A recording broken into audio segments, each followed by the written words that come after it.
Hi, everybody. Fascinating conversations.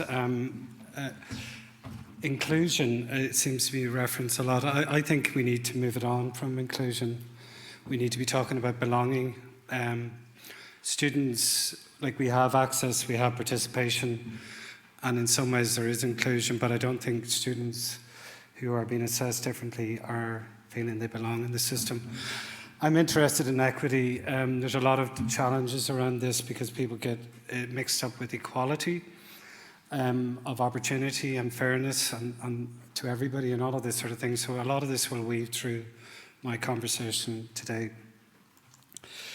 So the reason why we need to be more inclusive is obvious. Like, we're facing many challenges. The system has been challenged on a number of levels. It's been referenced thus far about COVID and AI and so on. I'll be discussing that as well. And the assessment systems are broken. So they're the sort of the challenges that we're being faced with today.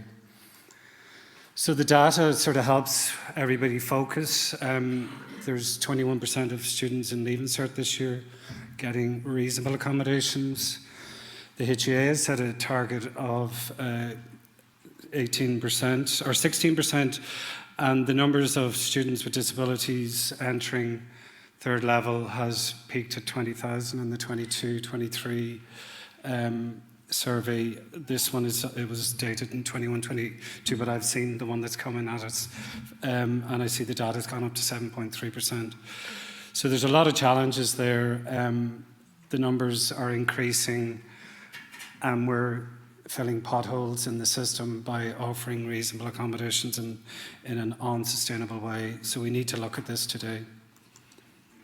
So just in one institution, which is my own, the numbers, actually the number for this year is 2,650. So, like, the numbers are going up. We're just turning into processing machines. And the resources are being impacted across a number of areas, such as estates and examination offices and so on. So this is just an example of any institution is probably facing the same growth factors that are going on. During COVID, I wrote a very amusing, stoic, ironic article called "Why Did It Take a Pandemic to Reasonably Accommodate Everyone?"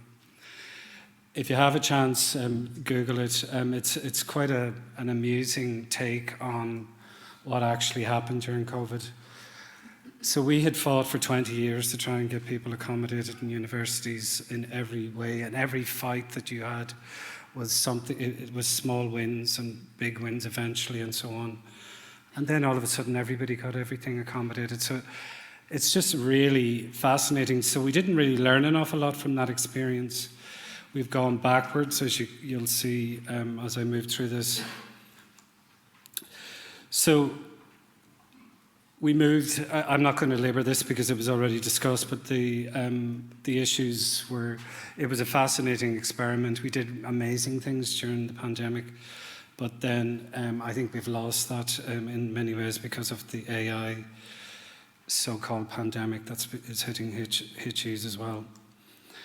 So yeah, it's a double-edged sword. I'm not going to labour this either. It's already been discussed. There's loads of really positive stuff in AI. All of these images have been generated by ChatGPT version 4. We're stuck on the negatives of AI, so I think we're going to have to shift that, and it was encouraging to hear the colleague before me just speak on that issue. So we need to move it forward. So we do need to look at change. We need to look at other solutions. What we're doing now isn't working. Like, 80% of that 20,000 people are getting alternative assessments, whatever the language people want to use. And we're going to have to start understanding equity and equality.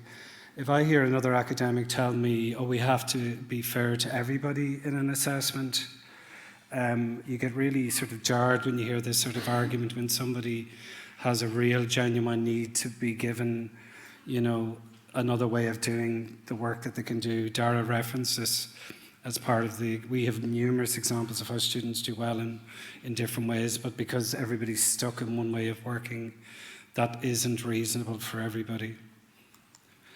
So the challenges are there everywhere, and like we've done it. We did a big study just recently. It's going to be published in June in a journal on over. We did a study of ADHD and students, and we looked at all of the issues that they're faced with, and these were some of the challenges. But this is representative of any group of students.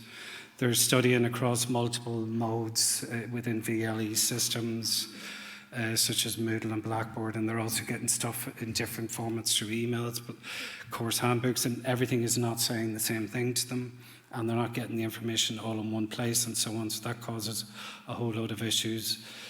Reluctance to look at other ways of doing stuff, and in-course assessment is a fascinating one. This is the next frontier for us because of the multi-mode way on which people are being assessed, or over-assessed would be another best way of describing it. They're not given accommodations in these because they're using things such as logistics, and we don't have spaces to offer to give alternative assessments. Like, for example, in the medical degree in Trinity, there's 36 different assessment modes, and they only apply reasonable accommodations in written assessments. And they don't seem to understand that you just don't park your disability outside of one assessment and need to be assessed in a different way. So there's a whole load of stuff that needs to be done there. And I've just referenced the first one there. So, and then the complexity, I was fascinated with that learnability. If you don't understand the task, isn't it fascinating that you have to listen to that and think, yeah, that's actually very true. And then the latest thing that's happening because of the whole school approach at second level, students are arriving in universities and colleges with no documentation now, and they're seeking reasonable accommodations. Dawn got a legal opinion on this, and we're having to apply this now. So this group that we see as a minority is no longer a minority of students, and we really do need to start looking at how we're going to do business better. So, how do we move this forward? We need to do an awful lot of thinking here today on different ways of working, and we do need to make students who are being assessed feel like they belong. So I think all of these sort of systems, we need to listen to students more. I know there's going to be students talking here after me, but like, we really do need to understand, like, they're not actually seeking anything that's really unreasonable. So the path, that path took 10 years to get agreement in Trinity, so it just tells you the length of time it takes to get anything done. Equity as a standard, not an exception, and that this is the true measure of our progress if we do treat people equitably. Thank you.